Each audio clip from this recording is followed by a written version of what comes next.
Testing. 1, 2, 3. Microphone check. 1, 2, 1, 2. Check, check. Okay. Looks good. Unpin. Unpin. And I think we will go ahead and say, please let me know if there are any audio or lag issues.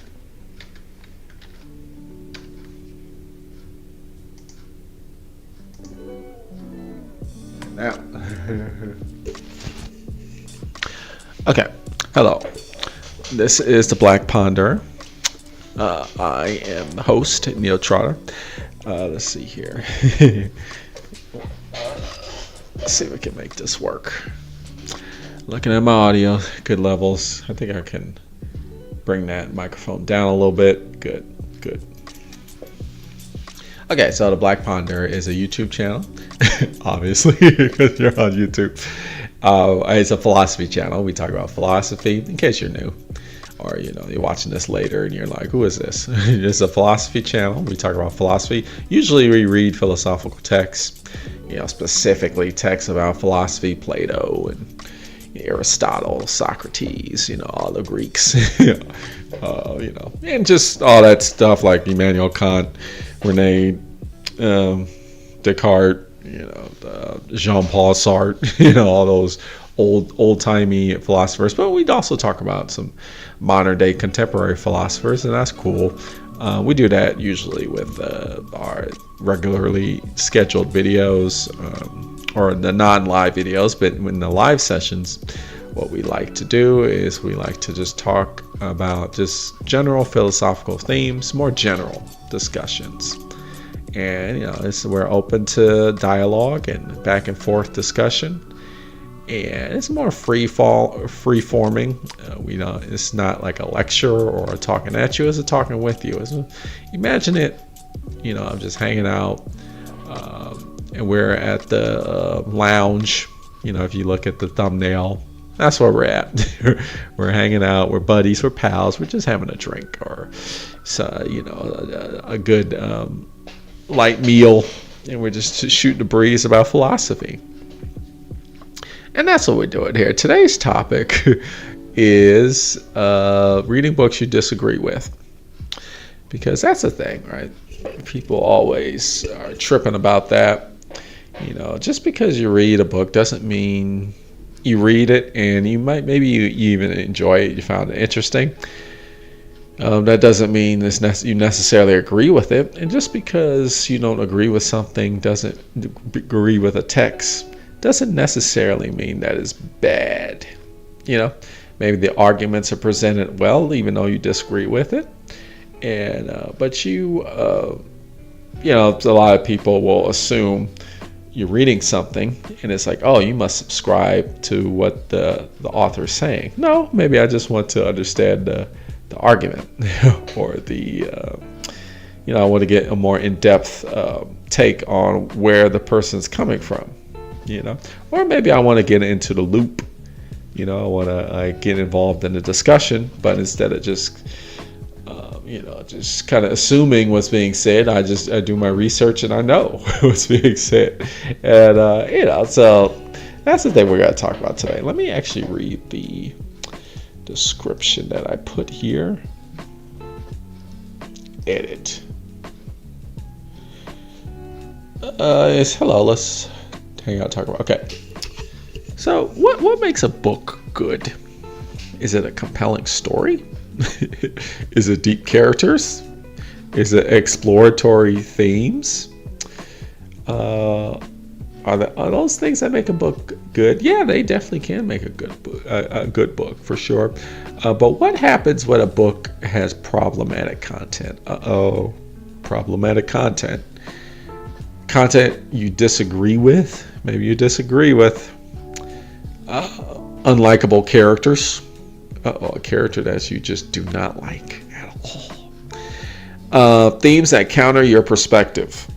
The book is pushing a theme or it's like, even maybe the book is advocating. Sometimes books just present themes and they're not advocating for them. They're just like, here's something, you should just chew on this, but they're not trying to push. But some books are good, and they're even advocating for a theme that I would argue that you don't vibe with at all.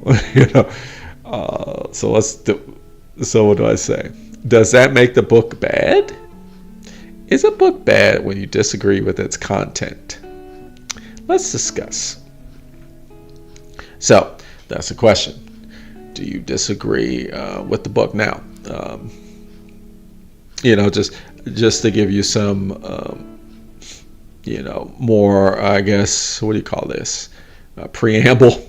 I know it's like, this is here. My time zone is Central Daylight Time. So it's 7 p.m. on a Saturday, right? And that's just the time I'm free. But I know, many people are out chilling. They're maybe out, going out and having a good time, which is Saturday night, Saturday evening. So, I just want to, give you an alternative. Maybe you just don't have nothing to do, so just hang out with me Saturday. But, I understand, a lot of people are chilling during this time, and it could be a different time. So I know some people listen to this and they tell me, I'm it's in the morning time, and that's cool. But for me, it's like prime. People chill Saturday night. They ain't trying to tune into the live stream, which is totally fine. Completely understand. But this is the time I'm available, and it feels good to just offer, in case you just got nothing to do Saturday night or Saturday evening. It's like you got nothing to do. I'm here for you. Hang out with me, But if everybody's just chilling, that's fine too. We can just talk. And you can lurk, or you could just hey, I'm just watching this later, pre-recorded. You're listening to the recording afterwards. I didn't have time because I was out hanging out, dancing, drinking, and partying it up. Hey, completely understandable. All good. So it's all good. Anyway. So yeah, I'll just give you some examples of some books, or maybe not too many books. I just thought of one that I might pull off from the shelf, but I might not. But here's one. Here's a book. This is actually my favorite book, my favorite novel. Not my favorite all-time book, but my favorite novel. It's called The Catcher in the Rye. I did a video about this book a long ass time ago. I love The Catcher in the Rye, and it's a classic. It's a favorite of many. It's not it's definitely not underrated. That's a lot of people would say it's overrated, right? A lot of people would say that. I really like The Catcher in the Rye, but a lot of people don't like The Catcher in the Rye because it has a character that's kind of he's kind of unlikable. Now, some people kind of like the character Holden Caulfield or something. Some people kind of like that character. I found him quite egotistical and kind of narcissistic. And I think he's a teenager in the book, right? So many teenagers are egotistical and narcissistic, right? I think my audio I'm peaking too much. Let me turn down that audio just a little. My microphone is peaking, although I think my software is able to not. It doesn't have let's do 22. Let's try that. Let's not have it peak so much. Okay. Yeah, I think when you're a teenager, you kind of have that's one of the things you kind of get over. if I guess that's one of the signs of maturity, right?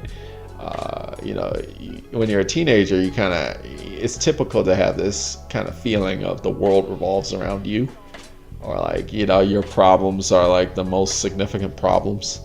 And then as you get older, or it's one of the many things that you work out during adolescence. You're I'm actually not the center of the universe. The problems that I'm feeling are not the most important problems in the world. You can tell like people. I would argue like people who don't get over that, which are many like older people, still think they're the center of the universe. When you're a kid, when you're like a toddler, you kind of have that. But then when you're a kid, you start kind of realizing there's other things besides you. Then you get to your adolescence and you start like, feeling like your problems are the biggest problems ever, or like, your problems are all consuming, or the issues that you're dealing with.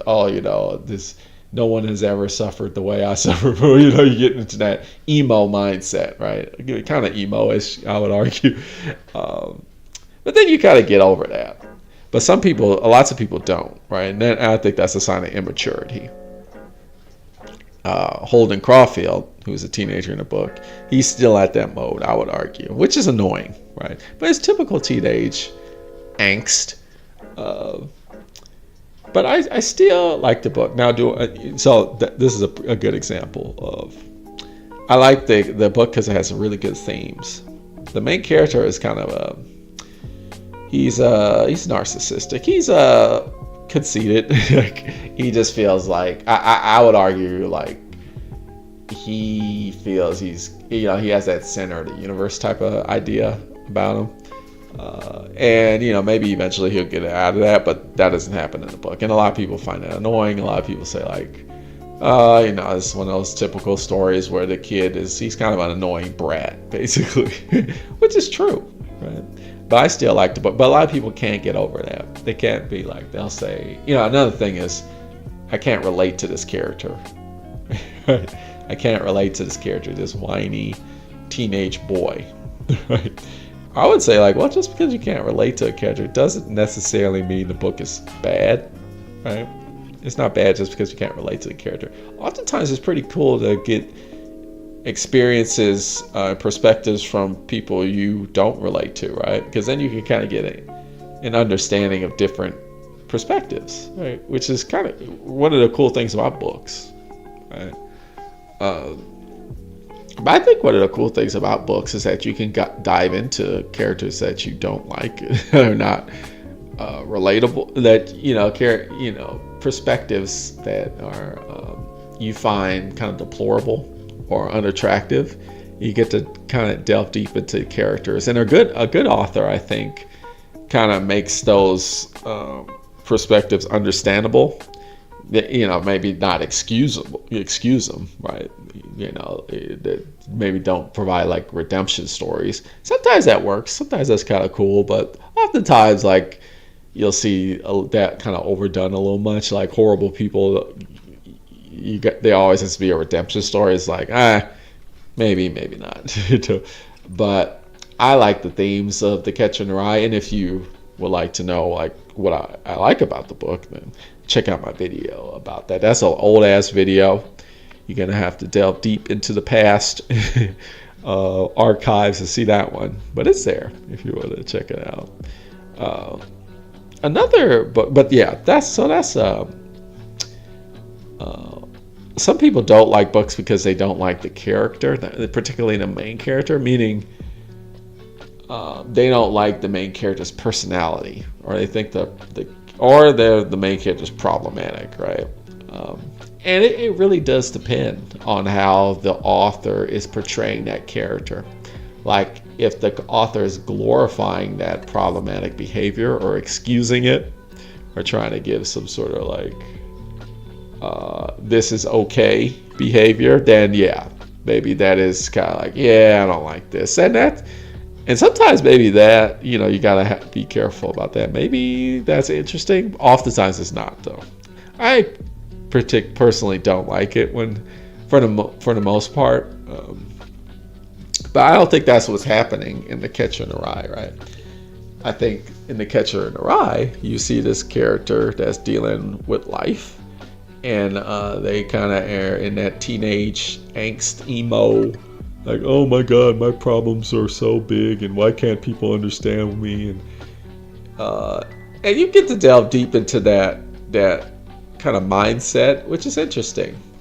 And I like how it's that people don't dismiss it, because it is quite interesting to kind of get into that mode of thinking. A lot of movies and stories about teenagers that are good do a good job of that, kind of going deep into that. I know some of those John Hughes movies from the 80s, like The Breakfast Club and Pretty in Pink and 16 Candles, I think it was, like all those movies. They do a good job of that, of going into like the teenage mind or the adolescent mind, and like really trying to understand where is it all coming from, this whole like angst, because a lot of it, it makes it understandable, right? Because when you get older, and particularly the stereotype of the old person kind of shaking their hand at the teenager, you kids, you just don't understand. And it's good to not be dismissive. At the same time, you do want to like teach or like kind of mentor the teenager to be like, okay, you're going through these problems. I'm going to help you through this. But you have to understand, you're not like the center of the universe, right? There are bigger issues than you, right? I'm going to give you some emotional support. And I'm going to, us older people need to kind of be that guiding light, but also we don't want to, just enable and perpetuate the whole like angst mindset, where the teenager continues to feel that way throughout adulthood. You gotta have to grow out of that, right? But that's through emotional support. Right? But yeah, I think The Catcher in the Rye kind of does a good job at getting into the mindset of like teenage angst and alienation, and just examining it in a way that's like meaningful and kind of applies to adulthood, I think, which I like. So I'm really big on themes. I'm like a theme person. I like that more than characters, right? That's why I like To Catch in a Rye. Now, another book that does this is The Stranger by Albert Camus. I should have pulled that off the shelf, but I just thought about that just on the fly right now. Now, I made a video about that book too. Now, there's lots of people who, and again, that's a book that's not like over, that's definitely not underrated, right? Many, I'm thinking when he published that book, Camus won the prize, the Nobel Prize in Literature for that book. So it's not like that book is not underrated for sure. Some people would argue that it's overrated. Right? Some people would say like, yeah, I don't really like that book because, first of all, the main character, he does some really deplorable act. And I guess I'll be vague not to spoil it. Although, to me, I'm not going to spoil it. But I don't think that book can really be spoiled. Like, he does this deplorable act, which I think is not, like, the act in and of itself is not what's important. It's kind of the meaning behind the act and, like, the themes. Like, how the other characters or how the situation unfolds. The act itself isn't important. But it's kind of like how the character views the act and how the other supporting characters view the act, and like the follow-up after, which is quite fascinating, which is great. So for me, again, it's like the themes that are presented.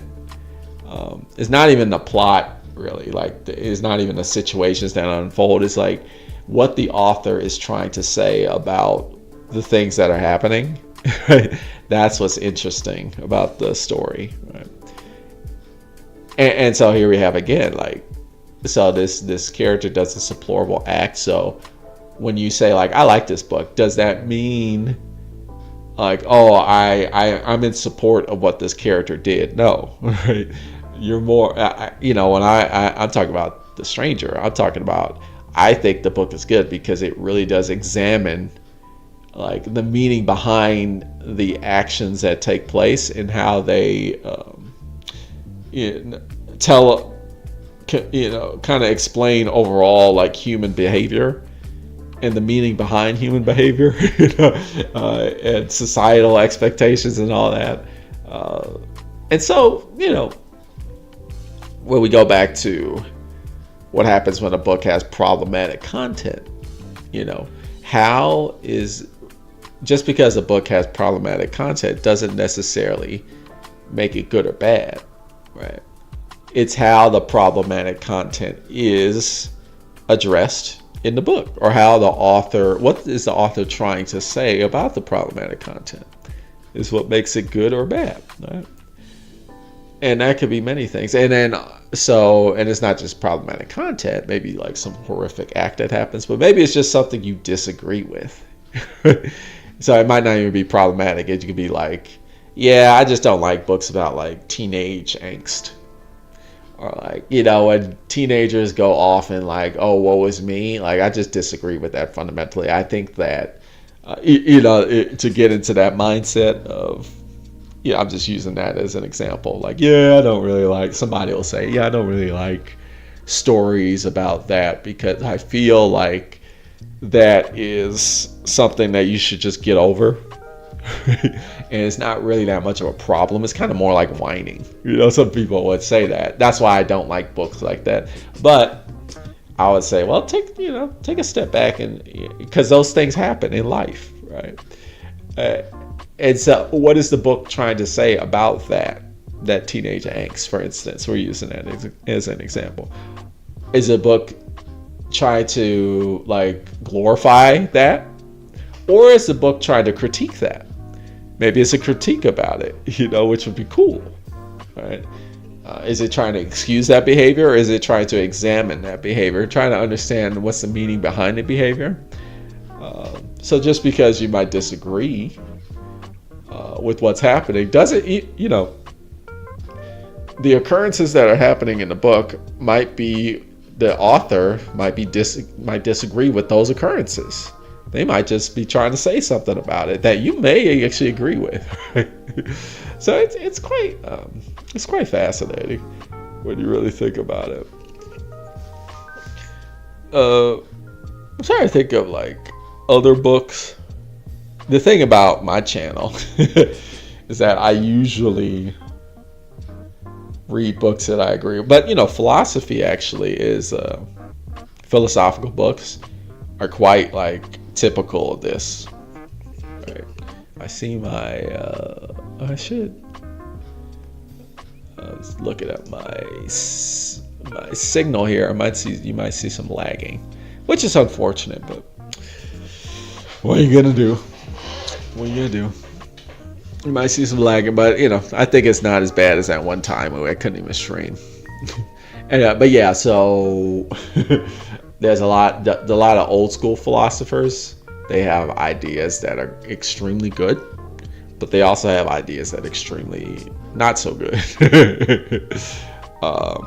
And that doesn't necessarily mean that the author, the philosopher altogether is bad. You just got to separate the bad from the good, because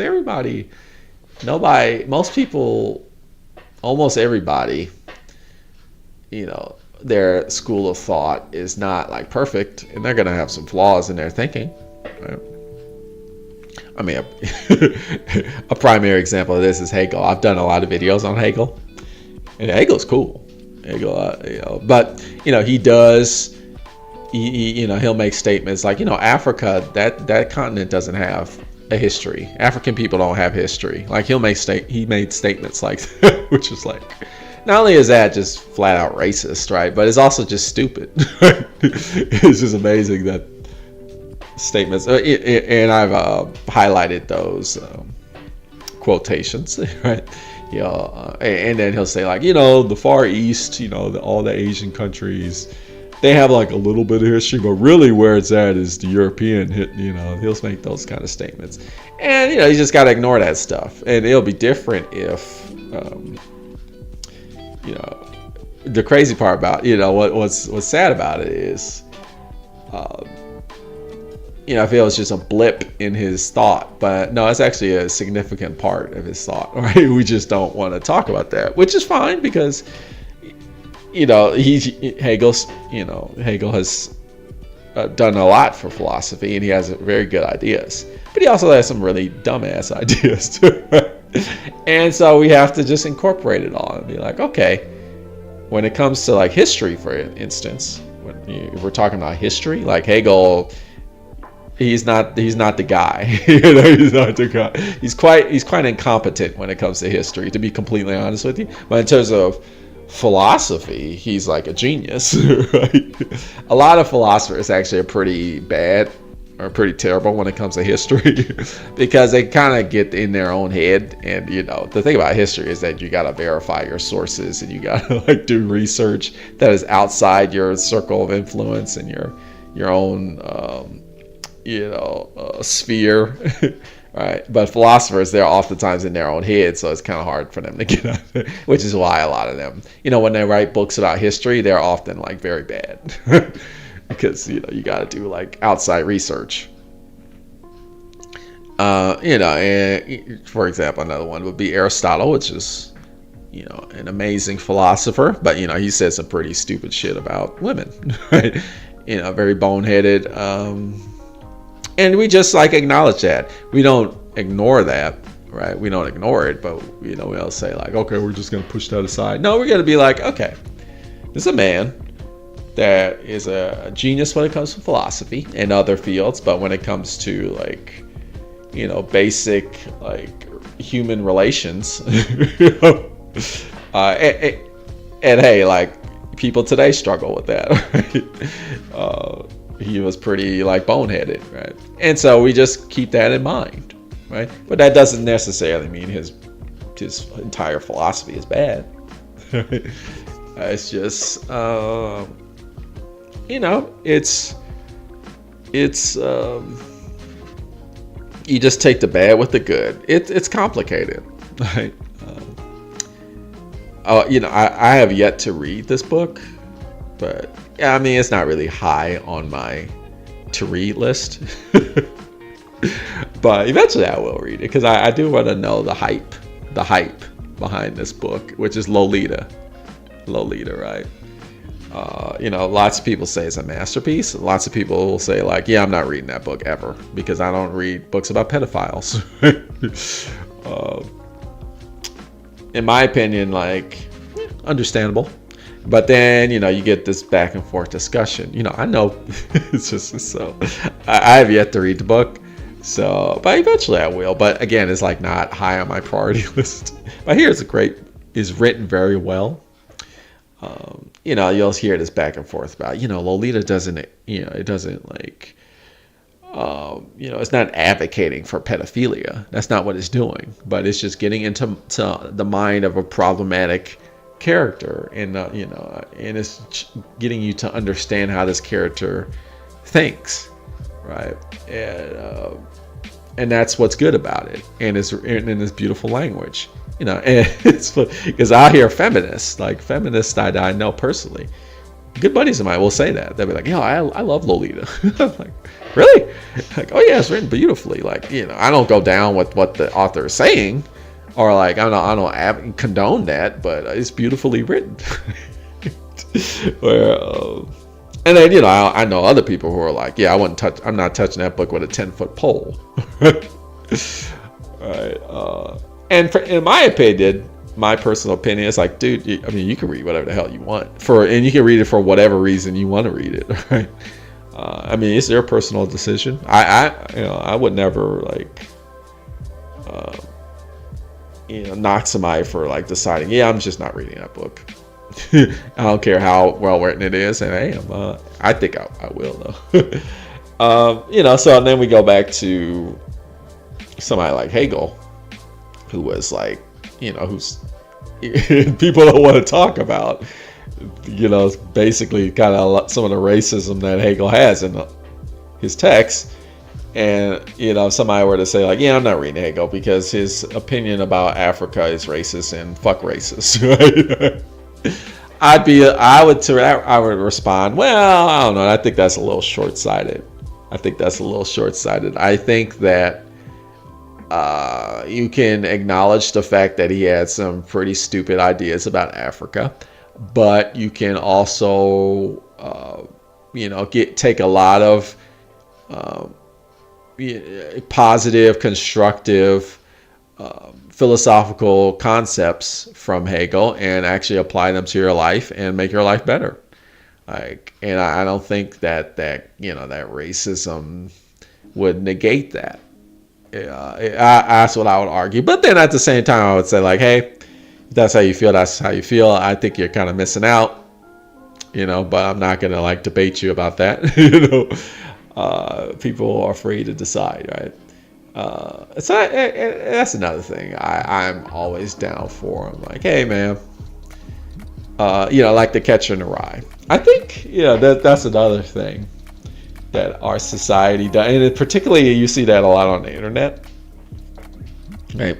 Of course, I know some of my buddies, my friends, they'll read The Catcher in the Rye. Like, you like that book? Really? You like this book? This book is about a little whiny little brat that just is a little man child. I mean, literally, he is a man child. That's what's funny. I believe he's 14 years old, the main character. So he's a young adult. Well, he's not even a young adult. No, he's not. He's a child. He literally is a child. He's 14. I believe he's 14 years old.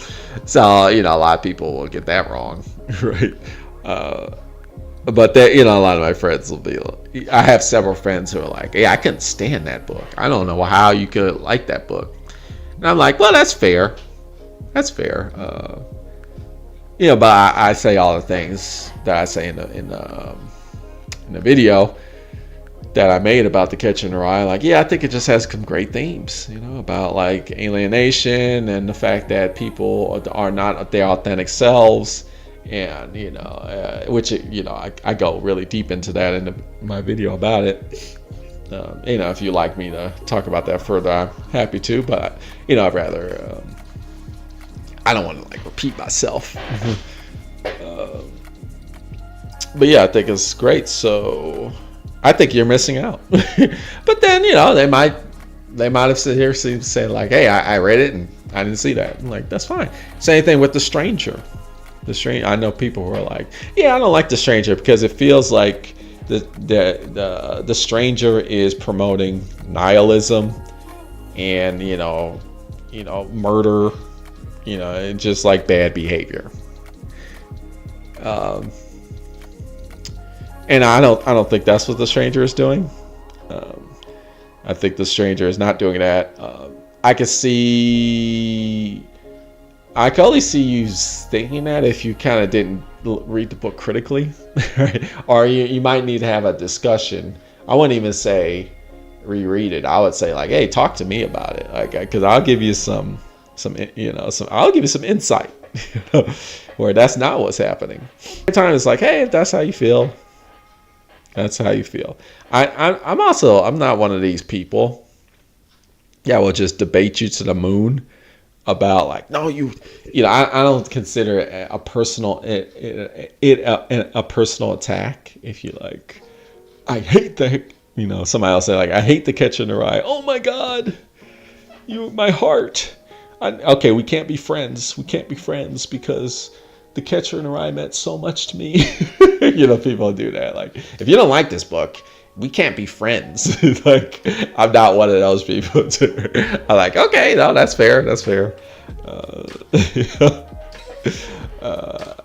I like to. That's another thing. I like to kind of have discussions about like disagreements, particularly in literature, and I think it's fun. I think it's fun to do that, and we can both walk away like, okay, well, looks like you just don't like, because a lot of people will say about this book. Some people just say it's annoying, but other people will say like, I don't like this book because it's that typical young teenage boy who's like, glorifying, self-centered teenage boy. People even go so far and say, it's kind of like, gives inspiration for incel activity type of, which I don't think it does. But you could definitely read it that way, right? But I would interject and say like, well, I don't think the author, well, I don't know what the hell the author was thinking. What I took from it, J.D. Salinger, I don't know how he, where he was going with it, but I didn't think that was what was happening.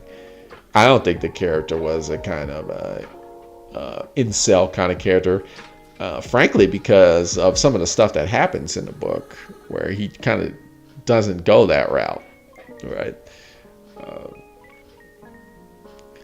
Yeah, so you can just keep going back and forth, but I have to do that in my comment section. Like, I'll some people will be like, "Yeah, I don't like the book." I did that a lot in The Stranger, right? When I did the video on that, where some people were saying that, like, "Yeah, I don't like this book because I think it promotes nihilism, and it just promotes like you can do whatever the hell you want type of attitude." And I was like, "Yeah, I don't think that's what's going on in The Stranger, and here's why." Right? And then you have this discussion. That's another cool thing about reading books you might not agree with, because it sparks critical discussion, which can add some some constructive ideas, and you can learn from them, because you'll have ideas in your head, right? But if I personally think, like, you need to be challenged. Those ideas need to be challenged for you to kind of get like a solid foundation of what you believe in and what you think, right? I feel like if you think or believe in something and it has never been challenged, like you have a weak foundation for what you believe and think.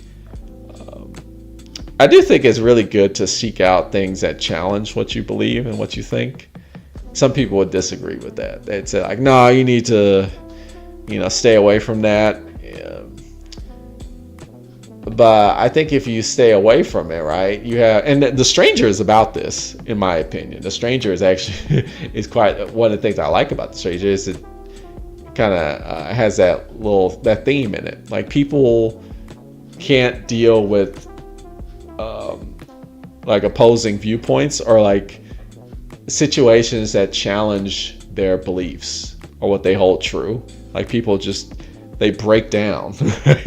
And it's just too bad, because we should live in a society, right? We should be able to if things challenge our beliefs, if we experience situations in life and circumstances and people that challenge or put like a real conflict in what we believe, we shouldn't break down and just like kind of like crash, like a computer will crash or like a blue screen of death.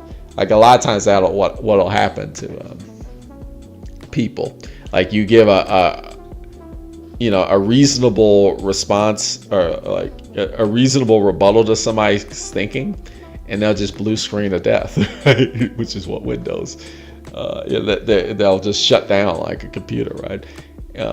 And they just won't respond to you, or they'll like start yelling obscenities at you. Right? But I think, but this is kind of the society we live in today, which is a shame. And I that's one of the reasons why I started this channel, right? Because I did see that, and you still see it now currently, the social media, Web 2.0, social media is doing nothing to address this issue of when people challenge people's ideas of things. People just break down and they shout at each other. It is, instead of just like, oh, okay, you disagree with my beliefs or what I think. Let's talk about why. Why do you think that? Okay, you think that? Well, this is what I think. And just have a silly. And then when you do that, what happens? I've experienced this myself. What happens is that you have a stronger foundation for the things you believe in. You're like, it's not weak anymore. You're not like walking on eggshells, like, oh, I hope nobody challenges what I believe in, because I don't know how I'm gonna resolve it. It's like, all right, just run the other way. It's like, you should be strong in your beliefs, and if you can't, if you have a weak foundation, then you really should like, then if it's that easy, or if what I think and what I believe in is just like a house of cards that you just, or a pile of Jenga, and just one little, pull out one Jenga block and the whole thing fall. Like if it's that easy, then should I believe in this? Right? You gotta like test your foundation. And I think when you read books you disagree with, that definitely does that. You kind of, you are kind of playing Jenga and you're pulling those blocks and you're seeing how much of a foundation your beliefs have, right? It's fascinating. I don't know why my thought, now I'm going to go on a little tangent. I was actually talking about this with another friend a few days ago about how, we just get into these debates, these arguments, and it's like, what is going on? Like, we don't, it's like when we challenge not only like things we believe in, but things that we like and things that we find interesting. If somebody says, I think that's boring, people will explode. Like, well, I don't think it's boring. It's like, well, maybe that person thinks it's boring, but it's okay. So, I bring, the example. This is my favorite novel, and some people are like, wow, really? That's your favorite novel? I hate that novel. I shouldn't be like, oh no, my, I feel so attacked. It's like, you should instead, in my opinion, you should be like, oh, okay, well, different strokes for different folks. But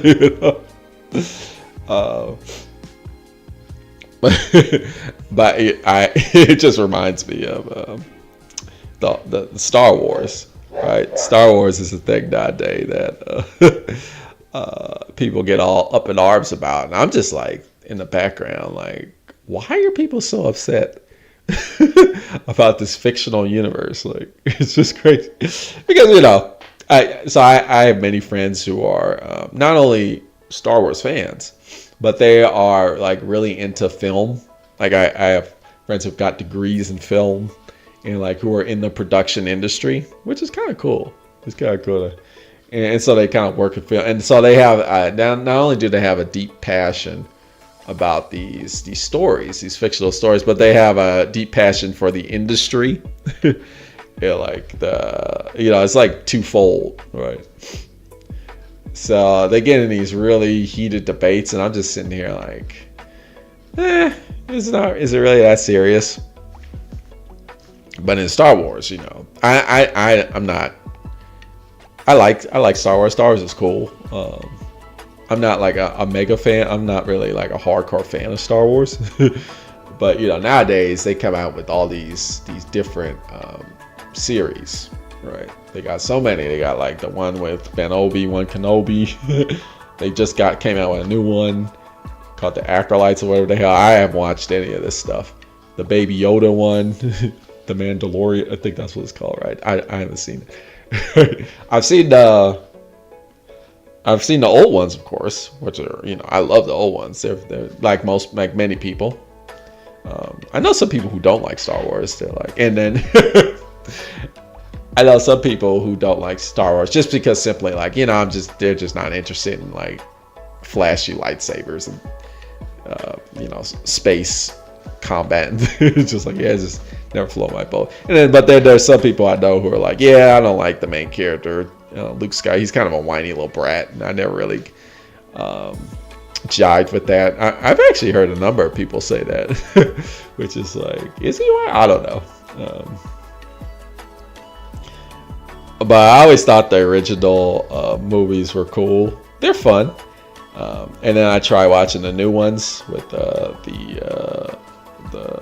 female lead and the black guy, the stormtrooper that turns good, and the Adam Driver is the villain, right? And I couldn't really get into that one. I tried, but I'm like, it's not done very well. Kind of the same old thing, but done worse. But I didn't take it too seriously, right?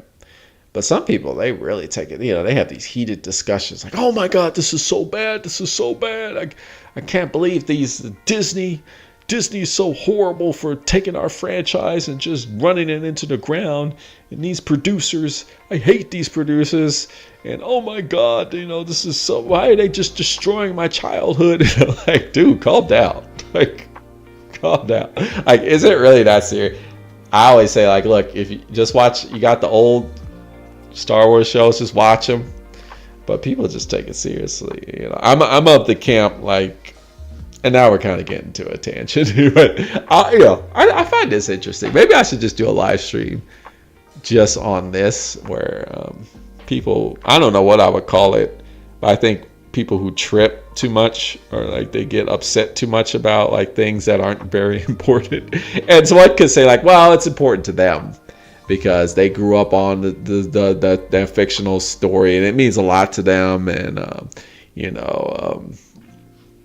that was their childhood and they have all these memories associated with it. But I would argue, like, it's just like what we were talking about before with the teenage angst, the adolescence, is like, it's similar. Like when you're a teenager, you have all these, your hormones are raging. You have all these emotions, whether it's like, you like somebody, unrequited love, that type, or like you're going back and forth with your parent, your authority figure, things like, and your emotions are raging, right? And you feel, you have these strong emotions, and you feel like these problems and these issues that you have are like so important and so like critical. And then as you get older, you really do realize, like, yeah, it wasn't like, that person, the unrequited love, like, yeah, that girl didn't really like me, but the girl didn't like me. It's plenty of fish in the sea. But at the time you're like, oh my God, that's so horrible, or whatever. Maybe it's a bad breakup. You got like a boyfriend, girl, or whatever, and then you broke up in high school. You're like, oh my God, I don't know, I can't live anymore. I don't know how I'm gonna survive. And then you realize, like, yeah, it wasn't. I'm now with somebody else, or maybe you're like, I think I'm glad I dodged that bullet. And so I would say you could apply the same type of logic with the Star Wars, or like whatever franchise you're really, upset about. You're like, yeah, when I was a little kid, I really was into that, and it meant a lot about me. But now I'm like much older now. I'm like maybe 20 years older. And I'm still like holding these ideas that I had when I was child. Maybe I shouldn't invest so much of my emotional energy into this. Like, it's something that you might want to grow out of. You can still love the things that you enjoy. Like, I like a lot of that old, like Star Wars, Star Trek. Let me see if my microphone can reach.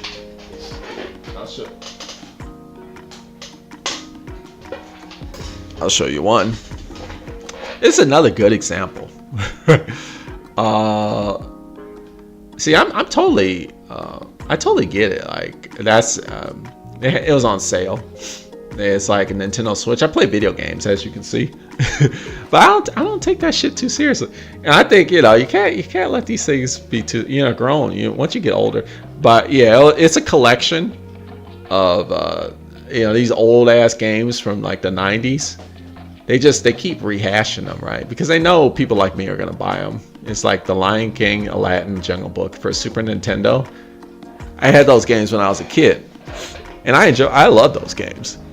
It's funny because younger people will play these games and they'll be like all upset because they're so difficult and hard. It's like, yeah, I mean, that's fair. I mean, they are kind of difficult and hard, which is whatever. But I just bought it because it was like, $20 for like games that I loved. I can just replay it, and I replay these games. It's like, and it's like I'm back. It's funny because they're hard for these kids, but they're easy for me because I would play these games going through all that,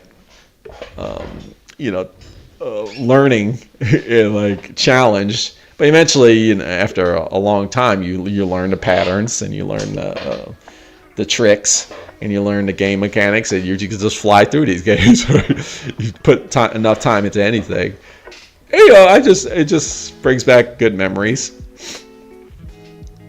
And so I like going back to my childhood. That's fun to do. But it's funny because you see people kind of complain about, like, for example, Disney's remaking all these movies. They remade The Lion King, they remade Aladdin. The Lion King was CGI, right? Did they do Jungle Book? I don't think they remade that one yet. Oh, no, yeah, they did. But they remade that a while back. They made a live action of Jungle Book. And they just recently did Aladdin with the genie was Will Smith. Will Smith is like, he's back, baby. I guess he never was bad. He did that slap thing. He slapped Chris Rock, and then that was like a little thing. But he's back to making his money. He's making his money, baby. But yeah, people were upset about it. People get upset about these remakes, and it's like, why? Like, I've never watched any of these remakes. Like, it's like, because I have no interest in them. I watched The Lion King. I watched the Jungle. I had all these videos on VHS tape. The home video cassette tape, and I very much liked them. But they're cartoon. But they had some really excellent animation. Of course, like, it's Disney, so Disney is problematic, and they had a lot of there's some. They have the racism. I'm sure Aladdin was chock full of racist shit regarding, like, Arabic ideas and stuff. Jungle Book had. I mean, these stories are problematic, right? But they also have some great animation, and they got some pretty good stories to them. You just gotta take it for what it is, And so I enjoy them, but you take them for what it is. You just don't get so worked up over it, because I know grown ass people in their 40s are just like, oh my god, I can't believe they're making. An example would be the Little Mermaid, and how they put the Little Mermaid as a black girl.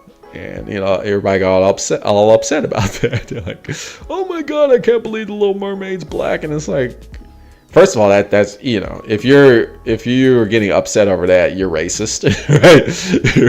I mean, first and foremost, like, that's a thing. But I mean, that just proves that racism is just a thing we still deal with in society. Absolutely. But then if the thing is, if you don't like it, you got the old movie, you can just watch an old movie. But at the same time, it's like, so there's that. But I would say the bigger issue is, like, dude, you're like 40 years old, or you're like a 45-year-old man. Like, why are you upset over this? Why are you upset over the Little Mermaid? Like, dude, like, get your priorities straight. You know what I mean? Like, I think if you're upset, like, because who's getting upset over this stuff? It's not like little kids. They're not getting upset over that. They don't even know what's up. It's grown ass motherfuckers who watched these movies when they were children, but which was like 30 years ago or more, right? And now they're upset. It's like, why? I think there's many more important things you should be worked up. And you should, as you may know, you just watch these YouTube videos of people just screaming at the top of their lungs. They're like, oh my god, I can't believe they're just destroying my childhood. And like, what are you talking? Like, what about the fact, like, I mean, if you're gonna get worked up over stuff, like, get worked up over the fact that the number one reason why people go bankrupt in America is medical bills. Healthcare is extremely expensive. Like, let's get upset about that. Let's get upset about climate change. You want to get upset over something, right? Let's get upset over, like, the price of education, right? I mean, you want to get worked up over something like that. Let's get worked up over that. But getting worked up over, like, the cast decisions of a Disney movie, like, come on, man.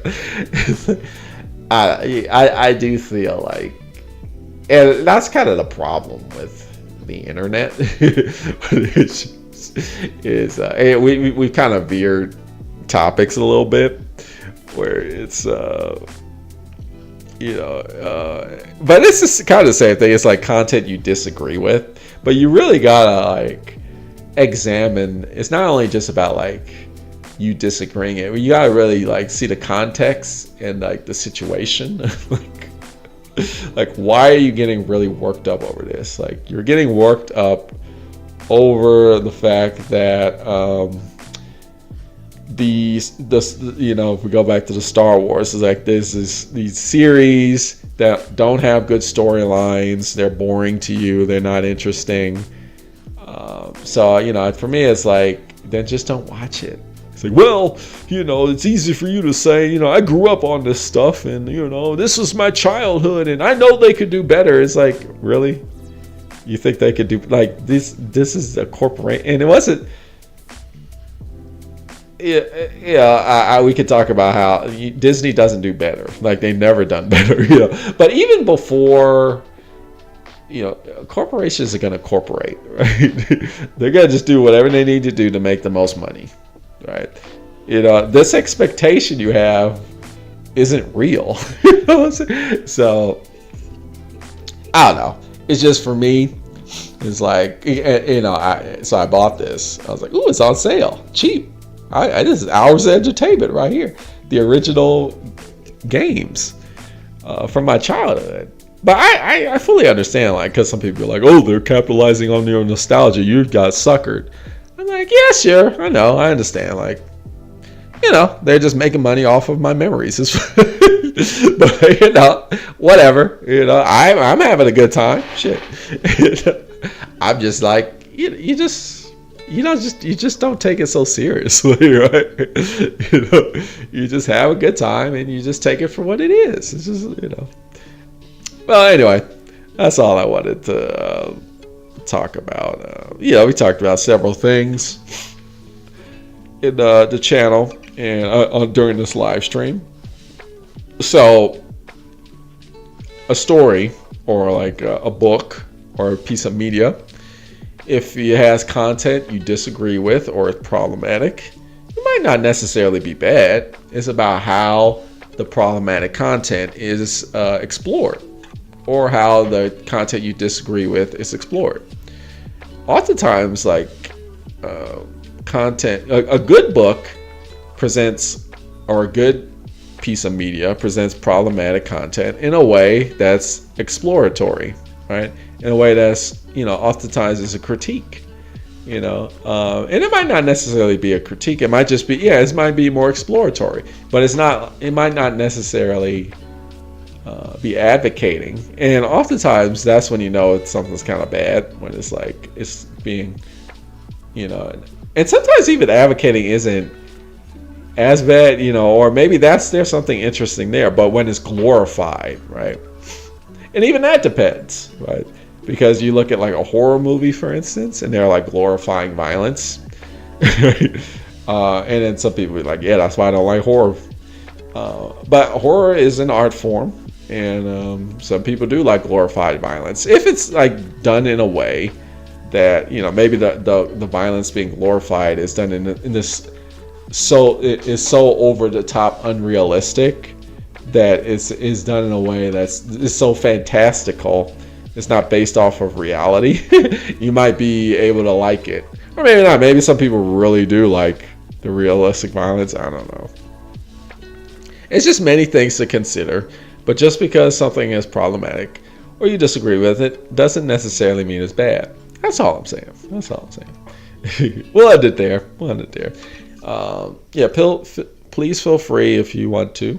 It's all up to you, because the live stream will be over. We're about to end, but there'll still be a recording.